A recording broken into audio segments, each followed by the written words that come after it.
और जानता हूँ রেডি চালু করে দে চলো। নমস্কার বন্ধুরা, এই মুহূর্তে আমরা আছি কলকাতায় বামসেপের যে অফিস, রাজ্য অফিস, সেখানে এই মুহূর্তে কলকাতায় এসছেন ভারতবর্ষে দলিত, আদিবাসী, মূলনিবাসী বা এসসি এসটি ওবিসি মাইনরিটির যে মুভমেন্ট চলছে একটা, যেটা শুরু করেছিলেন বাবা সাহেব আম্বেদকর বা তার আগেও বহু মহাপুরুষরা শুরু করেছিলেন, সেই মুভমেন্টের ধারাবাহিকতায় বর্তমানে যিনি আলোচনার এবং আন্দোলনের কেন্দ্রবিন্দু তিনি হচ্ছেন আমান মেশরাম সাহেব। তিনি কলকাতায় এসছেন, রাজ্য অধিবেশন আছে খুব তাড়াতাড়ি, তার মধ্যে আজকে কলকাতার কমিটির একটি বৈঠক ছিল, সেখানে এসেছেন। এবং এই আমরা শুনে নেব এই মুহূর্তে ভারতবর্ষে ঘটে চলা বিভিন্ন ঘটনা, যে ঘটনাগুলো আলোড়ন তৈরি করেছে সারা ভারতবর্ষ এবং সারা বিশ্বে। একই সাথে বিজেপি বিরোধী একটা মানসিকতা মানুষের মধ্যে গ্রো করছে অনেক বেশি আগের তুলনায়। কিন্তু কোথাও না কোথাও আমরা দেখছি এই মূলনিবাসী আন্দোলনের ক্ষেত্রে গদি মিডিয়া বলুন বা সোশ্যাল মিডিয়া বলুন, দাবিয়ে রাখার চেষ্টা হচ্ছে বারবার। मूल सब्जेक्ट जो है इस टाइम पे पूरा इंडिया में सबको पता है क्या चल रहा है। हर मैंने बड़ा बड़ा जो इशू है देश का, मेन जो प्रॉब्लम है उसको भटकाने के लिए अलग अलग इशू सामने लाया जा रहा है। जैसे यूसीसी, ऐसे यूसीसी अचानक से जो लागू करने का कोशिश चल रहा है, इसमें दलित, आदिवासी या मुस्लिम लोगों का कुछ भला हो सकता है या खराब कुछ हो सकता है? यूसीसी मतलब क्या है? यूसीसी ये कोई हमारे देश की समस्या नहीं है। भारत के संविधान ने सभी लोगों को समान नागरिकत्व का जो अधिकार बहाल किया है, उसके हिसाब से तो पहले से ही कानून बनाने की जो बात है, उस संबंध में ज़बरदस्ती से कानून बनाकर किसी को समान घोषित नहीं किया जा सकता। फॉर एग्जाम्पल, अगर मान लो यूसीसी बना दिया, यूनिफॉर्म सिविल कोड बनाया, तो मैं यूनिफॉर्म सिविल कोड बनाने वाले लोगों को, भाजपा को, आरएसएस को, मोदी को या इन लोगों को पूछना चाहता हूँ कि यूसीसी लागू होने के बाद ब्राह्मण के गले में जनेऊ रहेगा कि नहीं रहेगा?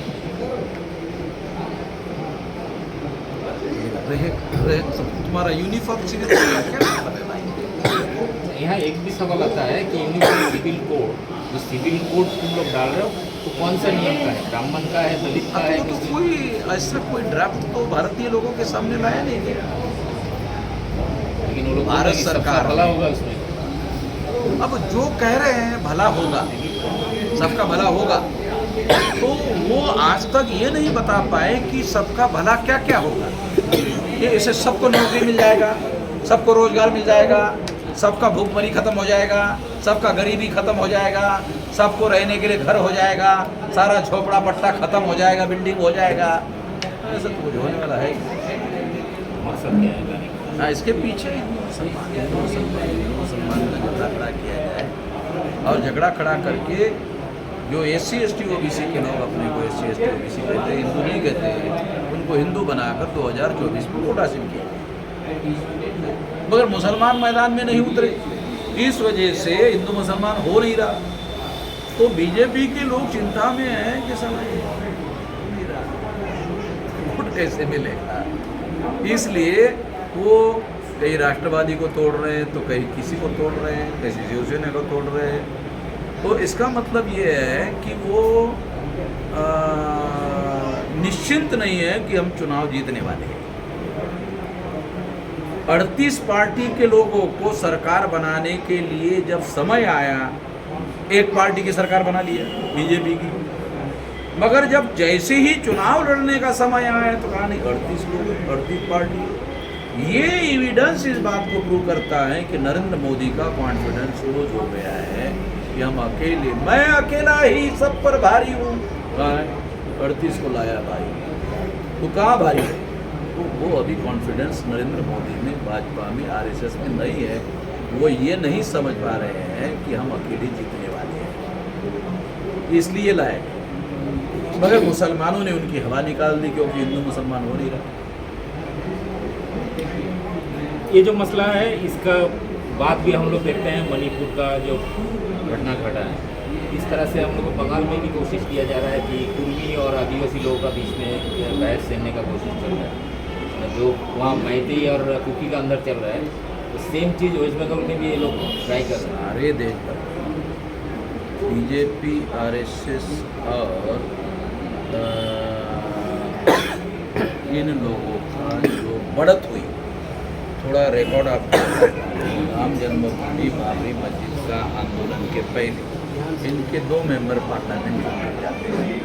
इवन लाल कृष्ण अडवाणी कभी लोकसभा का चुनाव नहीं लड़ते थे, इनके बहुत बड़े नेता। अटल बिहारी चुनाव लड़ते थे, अडवाणी लगभग हर बार राज्यसभा में जाते थे। तो 2 लोगों से ज्यादा लोग चुनकर नहीं जाते थे। राम जन्मभूमि बाबरी मस्जिद का मामला खड़ा करने के बाद जो फसाद का माहौल सारे देश भर में हुआ और सारे देश भर में फसाद हुए, उसके बाद भाजपा का ग्राफ बढ़ा। तो फसाद करने से पार्टी बढ़ती है और फसाद करने से ये पार्टी बढ़ी है। जो SC ST OBC शांति में SC ST OBC रहता है, वो फसाद में हिंदू हो जाता है। जब हिंदू मुसलमान का फसाद होता है, वो SC ST OBC हिंदू हो जाता है, वो हिंदू भाजपा को वोट देता है और वो भाजपा को नहीं देता। तो मुसलमानों से आप प्रोटेक्शन चाहिए, मुसलमानों से मुझे प्रोटेक्शन चाहिए, भाजपा वाले देते, वो डर पैदा करते हैं। अरे देखो इतना करोड़ हो गया, मुसलमान 4-4, 5-5 औरतें कर रहा है, उसका 20-20, 25-25 बच्चा पैदा हो रहा है। 10-20 साल में सारा पॉपुलेशन मुसलमान मुसलमान मुसलमान मुसलमान हो जाएगा और हमारा सब खत्म हो जाएगा। कोई आदमी SC ST OBC का छानबीन करने लायक तो है नहीं। भवन में ग्राम में ये है, थोड़ा सबके पास थोड़ी है। SC ST OBC के लोगों के बच्चे ज्यादा होते, मुसलमान के कम होते। रिकॉर्डेड बता रहा हूँ, सरकारी आंकड़े बता रहा हूँ। अभी आपका जो जयपुर और मुंबई एक्सप्रेस में चेतन सिंह RPF जवान, इसका जो कॉलीग था निचले वर्ग को काम करता, तो उनको भी मार दिए, 3 मुसलमान यात्रियों को भी मार दिए। अखबार में एक नई थ्योरी उसके बारे में प्रचारित की जा रही है कि उसके सीनियर उसको परेशान करते थे, इस वजह से वो मानसिक रूप से थोड़ा सा परेशान था, इस वजह से ऐसा हुआ। मानसिक रूप से परेशान होने की वजह से उसने केवल मुसलमानों को मारा। समझ नहीं आया, बोल रहा है कि जोगी और मोदी, मेरी बात समझ में आ रही है? सही बात। वो आदमी परेशान, दिमाग मगर केवल मुसलमान को चुन रहा है,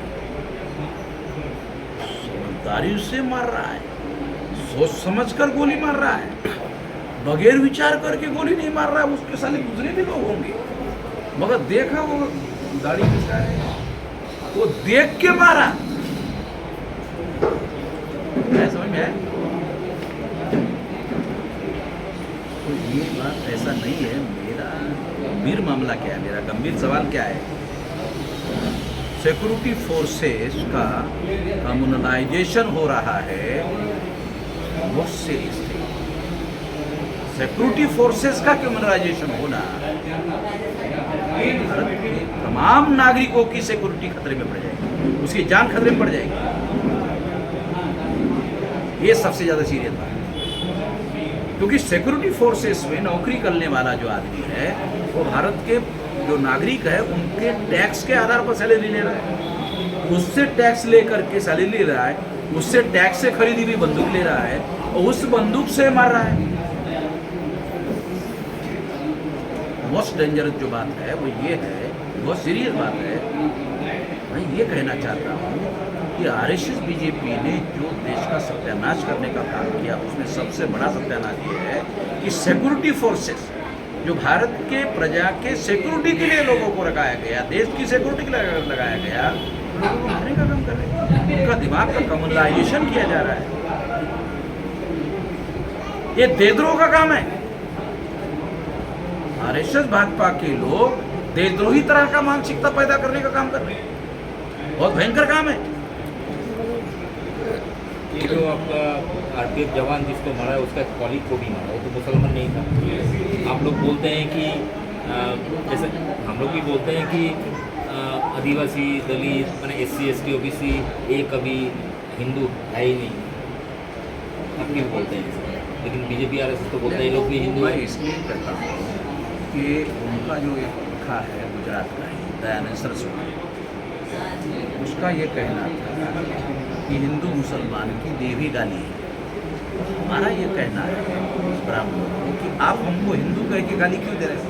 हमारा ही पुरखा कह रहे हैं दयानंद सरस्वती। दयानंद सरस्वती कोई छोटा मोटा आदमी थोड़ी है, वो 19वीं शताब्दी का गुजरात का राजकोट का था, नरेंद्र मोदी के राज्य का था। उसके 200 साल पूरे हो गए, उसका बड़ा कार्यक्रम नरेंद्र मोदी ने दिल्ली में लिया। वो कह रहा है हिंदू मुसलमान की देवी गाली है। अगर हिंदू मुसलमान की देवी गाली है तो मेरा ये कहना है ब्राह्मणों को कि तुम ये गाली हमें क्यों दे रहे हो? खुद ही बोल रहे हैं हम लोग हिंदू है, घर से कहो हम हिंदू है। ब्राह्मण लोग हमारे लोगों के बस्ती में आते हैं और हमारे लोगों को कहते हैं गर्व से कहो हिंदू है। अब उन गधों लोगों को जो 3000 साल से उनको पढ़ने लिखने के अधिकार से वंचित किया, उन गधों को क्या समझ में आता है साला गर्व से कहो हिंदू है, इसका क्या मतलब है? उनको तो समझ में नहीं आता। कितने लोगों को आप इनका इंटरव्यू लो, भाई ये गर्व से कहो हम हिंदू है, SC ST OBC के लोगों का इंटरव्यू लो कि आपको इसका अर्थ कितने लोगों को समझ में आता है? कोई भी नहीं बता पाएगा। क्या बोलेगा? नहीं वो आया था, उन्होंने बोला था, हमने बोल दिया। क्यों बोला? नहीं ये नहीं पता। रियल बता रहा हूँ क्योंकि मैं भी तो पत्रकार हूँ भाई, अभी थोड़ी पत्रकार हूँ। लेकिन एक चीज़ है कि पिछले मोदी आने के बाद मैंने कम से कम 1990 से हम छोड़ देते हैं, 2014 का पकड़ते हैं, तो 2014 का बाद अभी 2023 चल रहा है। तो जितना भी ये टेंशन, कम्युनल टेंशन और ये SC ST के ऊपर, दलित के ऊपर जो अत्याचार कंटिन्यू बढ़ता जा रहा है, लेकिन एक यूनिवर्सिटी संगठन की तरफ से या मूवमेंट की तरफ से आप लोग कैसे प्रोटेक्शन करें? ये कहना सही नहीं होगा कि कांग्रेस के समय में SC ST OBC के ऊपर अन्याय नहीं हुआ। SC ST OBC के ऊपर अत्याचार के आंक होम मिनिस्टर ने पब्लिश किए हुए रिकॉर्ड में कम नहीं है। OBC की जातीय आधारित गिनती का 57 साल कांग्रेस ने राज किया, मगर उन्होंने OBC की जातीय आधारित गिनती नहीं किया कांग्रेस के लोगों ने। भाजपा के लोगों ने OBC की गिनती का मामला उठाया, सुषमा स्वराज का पार्लियामेंट में स्पीच अवेलेबल है, मगर उनकी सरकार आने के बाद उन्होंने भी नहीं किया। तो मेरा कहना ये है कि केवल भाजपा के समय में ही अत्याचार बढ़ रहा है, ये बात सही नहीं है। मैं भाजपा को अच्छे लोगों का सर्टिफिकेट देने के लिए नहीं कहता, तो अच्छाई नहीं है, मगर केवल यही बदमाश है। और उन लोगों के समय में हम लोगों को तो स्वर्ग था, ऐसा तो था। कांग्रेस के राज में कई बार SC ST के मुद्दों पर पार्लियामेंट बंद हुआ, रिकॉर्डेड है। और जहां हमारे द्वारा, संगठन के द्वारा वो एट्रोसिटीज का मुद्दा हमारे लिए प्राइम कंसर्न है, हम इस मुद्दे को लेकर भारत बंद भी करते हैं, आने वाले समय में भी करेंगे। ये मुद्दा हमारे लिए छोटा मुद्दा नहीं है, ये बहुत बड़ा नेशनल इशू है हमारे लिए। इसके ऊपर हम लोग लड़ाई लड़ते आए हैं, आगे भी लड़ेंगे। 2024 में अगर बीजेपी नहीं हटता है तो उसका तो कॉन्फिडेंस और भी बढ़ेगा। तो 2024 को बीजेपी हटाने के लिए आप लोग कैसे? देखो, बीजेपी हटाने के लिए पहले 15 पटना में 15 पार्टी लोग इकट्ठा हो गए, फिर 26 हो गए, अभी 25-26 को बॉम्बे में मीटिंग है, ऐसा सुनने में आया है। तो ये 30 से ज़्यादा हो जाएंगे ऐसा। तो गठबंधन, महागठबंधन हो रहा है, ऐसे दिशा में आगे मामला जा रहा है। और इनके पास जो 38 पार्टियों के जो दल है, तो इनके पास सब्सटेंशियल सपोर्ट वाले दल कम लग रहे हैं, मगर इनके पास दल की संख्या कम है, मगर राज्य के प्रभावशाली दल उनके पास है। तब से ही नरेंद्र मोदी बहुत ज़्यादा दबाव में है, पार्लियामेंट में आकर बयान देना है। ये कोई अनकॉन्स्टिट्यूशनल डिमांड नहीं है, ये सिंपल प्रधानमंत्री पार्लियामेंट में आकर बयान दे। अरे पाकिस्तान के बॉर्डर में जाके गोली मारे, ऐसा तो नहीं करे ना, बयान दे। प्रधानमंत्री आए और पार्लियामेंट में बयान दे।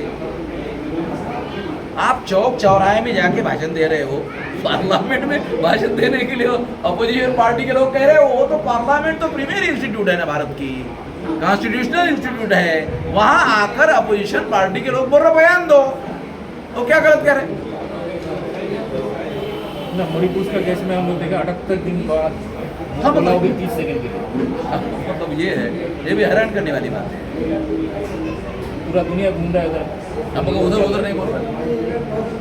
ये चीज़ें है, ये चीज़ें है, और ये भारत के लोगों को भी लग रहा है कि जरा मतलब बयान देने के लिए अपोजिशन के लोग कह रहे हैं और प्रधानमंत्री बयान देने के लिए मना कर रहे हैं। यानी आप लोग 2024 को सामने रख के मोदी को या बीजेपी को हराने के लिए मानसिक तौर पे रेडी है?